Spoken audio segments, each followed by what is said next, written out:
Hey, so one thing I've been wanting to do is I want to put a air suspension on the rear of this Land Rover Discovery 2. They came with it from the factory, or coils. Mine had coils.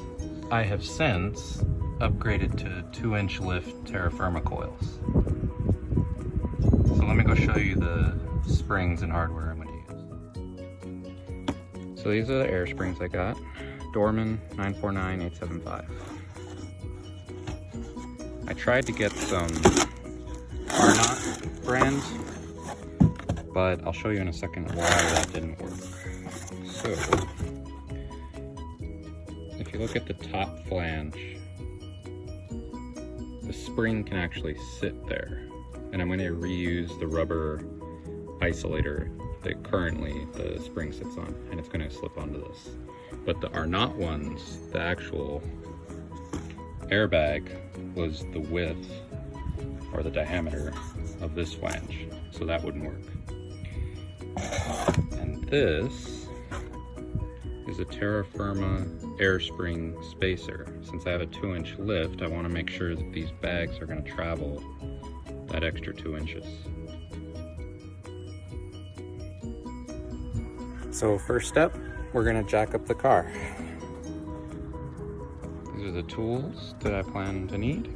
Jack, impact, set of wrenches, and all the sockets. And we're going to pull these wheels off. Okay, so we're up on jack stands. Got the axle drooped. So this is basically what I'm going to do. This is the Terrafirma spracer. Piece of steel. And from my measurements before I bought it, this is gonna sit right in here and not on top of this bulge.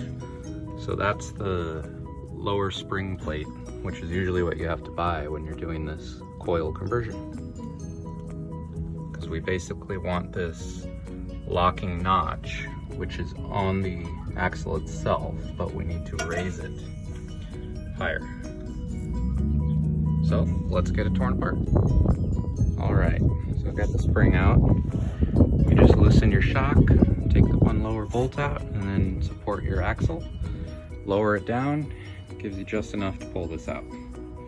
So this is the upper isolator. Goes just like that, sits up in this pocket. So this is the piece. Put this down for a second.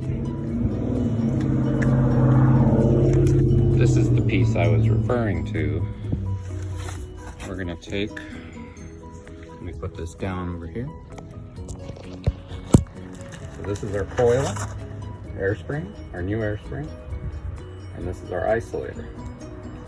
So we're gonna slip this on. It's perfectly flush. So our spring is now gonna rest here. And these are the factory clips.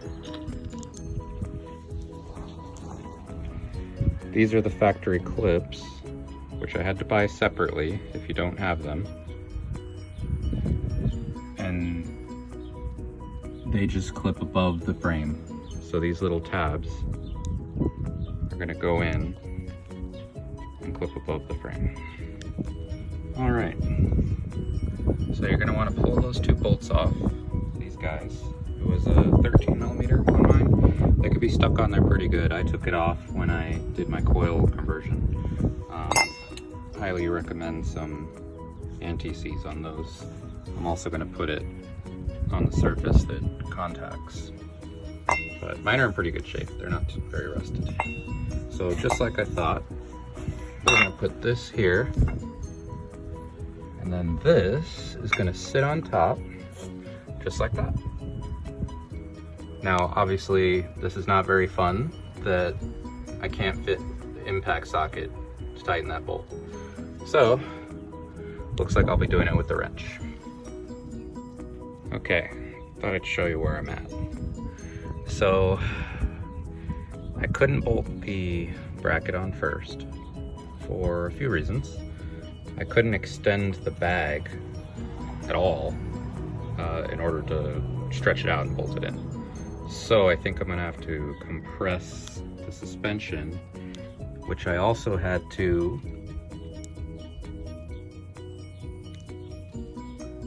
stick those bolts in first, get everything lined up. I already put the clips on the air spring, and you can see the isolator is in, everything's resting, it's all inside. So let's see if this works. All right, so was able to tighten it down. Just basically need to slip your 13mm wrench in there. But basically I jacked it up to get the bolts started by hand. Got them probably 8 turns. And yeah, so that's a plug, but I'm all ready to add an airline. But it does all fit in here. Well, I thought I'd show you guys this. Ran into the first kind of an issue, but I don't think it is, since the air springs are not the primary load bearing setup. I don't think it's a big deal, but as you can see, I'm at full droop. Jack's not supporting. I'm actually bottomed out on the shocks. So with the lift kit and the extended travel shocks, the axle is able to go further, 2 inches further. And what happened was, there's this clip on the bottom of the air spring that latches onto that key slot. So I slotted it in, and then I lowered the axle and snap. But I think that's okay, because it's still gonna guide itself into that pocket. Basically the plastic flange goes, this plastic flange that's on here fits around this, and under normal use it's always going to be contacting there. So we'll see. If I have to replace it, I'll replace it. Lifetime warranty with the Dorman product. Well, both sides are in. I tried on the other side to keep that clip in and not break it, but I think just because of the travel with these shocks, it's going to break in use. So that one also separated. So in hindsight, I probably would have bolted all this down first, ground that plastic key off of the bottom of the air shock, and then we'd be good to go. Because I think it'll keep, it kind of naturally sits in the center and it'll pop in here on its own. But we'll see. We'll see what it does. They're symmetrical. It's not a left and a right side, so this valve points to the front. But that's okay. We're gonna run the airline right there, straight through. And then I have to find a place to put my fitting. I am thinking, probably just attach it next to my trailer wiring, because why not? But I'll show you in a minute with the wheels on and what how the air spring sits in the spacer with the weight on the vehicle.